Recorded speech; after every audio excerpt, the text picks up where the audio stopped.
Well, obviously the NFL season is over, but there's still so much to talk about. There's no such thing as an off season in the There's NFL. no such No thing as such an off thing. season. Now, But this very first topic, me and Mervin have been talking about this literally every single week, and that is the lack of diversity in coaching within the NFL and what we call the good old boy league. Okay, yes, ma'am.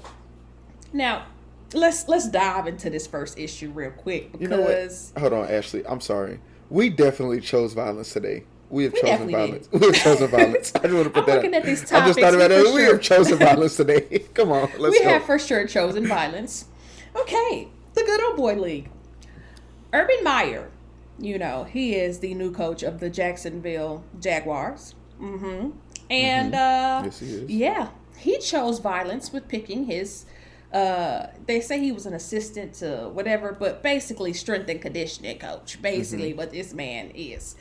He chose Chris Doyle to be, a slight strength and positioning coach. I don't know what the real title was or what he chose him, but he chose Chris Doyle to be a coach on his coaching staff for the NFL team, the Jacksonville Jaguars. Now, I said NFL team because I want to pick on that in a minute. Now, Chris Doyle was the strength and conditioning coach with Iowa for over 20 years, and he left in disgrace.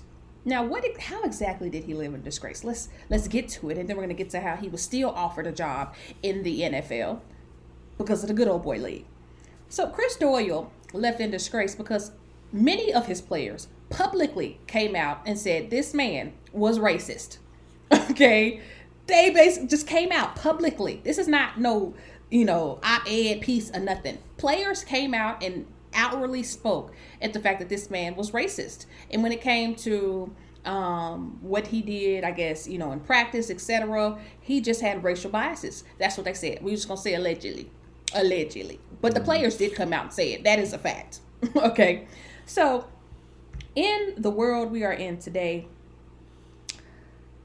and the NFL claiming to be about Black lives and, turning the page and being more inclusive to our struggles and our journey within Black lives, although they totally missed the mark with the Colin Kaepernick situation, the NFL is still behind in a lot of ways. So we have been talking about constantly, literally every week, we have been talking about the lack of diversity when it comes to hiring, especially head coaches in the league of predominantly Black players. It's the good old boy league. If you know somebody and you white, they're going to pull you up with them. We are going to interview this Black coach for the Rooney Rule, but that's not who we hiring. Out of all the coaching positions available this year, what was it, 7? And one Black coach was hired. How many Black coaches were qualified? We saw what Todd Bowles did in the Super Bowl. We saw what Eric Bieniemy has done within these past few years. I'm just going to name those two because we've been getting on it. But Chris Doyle is hired by Urban Meyer after he was dismissed from Iowa for racist incidents in which were investigated. There was an actual investigation in which he was dismissed. And Iowa said when they investigated, there was proof of a racially divisive program in which this man had created. Mind you, he had been there for over 2 decades. So this man obviously is the mastermind in here. It's his program. When it comes to football, you have some main pieces when it comes to coaching. You got the head coach. Everybody know the head coach. But the strength and conditioning coach, that is a very important coach in the football unit. Easily one of the most important pieces to a football program. So imagine Chris Doyle allegedly having a racially divisive program when it comes to the strength and conditioning. So you get dismissed from Iowa, okay, and Urban Meyer decides to bring you up to Jacksonville. Now, Iowa is a college, okay, NCAA. These players in college they will go through a lot. They will take a lot because they're still trying to prove themselves and get to the next level. They're not getting paid in college. You can't support your family playing in college. The dream is to go to the NFL. So you're going to take Bush a lot did, of stuff. but that's beside the point. Okay, perfect. I'm sorry. I'm sorry. So what I'm saying is you go through a lot in college. You take a lot of stuff because you have to. That's basically what it is. There's so much more control in college football than it is in the NFL. So to go to the NFL and for Urban Meyer to think his players should be okay with somebody with the track record of Chris Doyle in the time that we are in right now in our nation, to me, is absolutely pathetic. Pathetic. It is pathetic. It is undermining so much of what's going on right now. It is completely disrespectful to the minority players on your team. It is white privilege. It is the lack of consciousness in what's going on in America today. And the fact that he justified it by saying, I've known Doyle for over 20 years and I have vetted him. What did you vet, sir, other than your personal relationship? This is what we call the good old boy league. You bringing up your friend because this is your friend. Now, you claim he's qualified. He was the strength and conditioning coach for over 20 years. But are we forgetting the moral values in which it comes to hiring a coach as well? Especially in the time we are in today in 2020.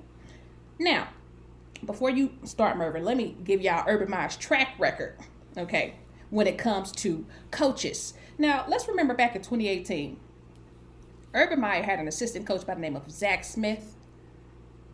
Zach Smith was beating his wife, okay? His wife had a restraining order against him. He was beating his wife. Apparently, he was a drunk, and he had anger issues. So when it came out, because a lot of this happened in 2015, when it came out in 2018, Urban Meyer claims he didn't know anything about it. Okay, that's what he said. He claimed he didn't know anything about it. Then text messages come out, and his wife sent him a text message like, I'm really worried about Zach. We know, he has an anger problem, and we know he drinks a lot. I'm really worried about how he's handling the situation. What? Listen, the text messages were so incriminating. Urban Meyer then comes out and said, well, I knew the day before this happened, etc.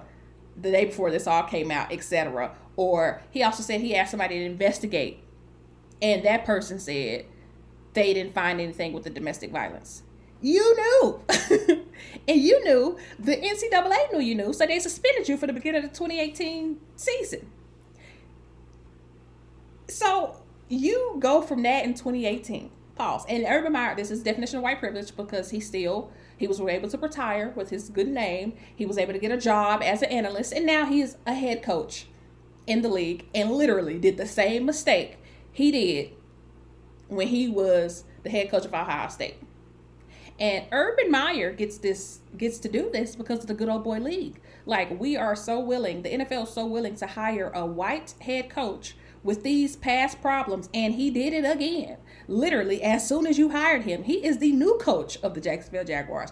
He ain't been there for no 5-6 years. He is the new coach of the Jacksonville Jaguars and repeated the same mistake he made in his last year as a head football coach at NCAA.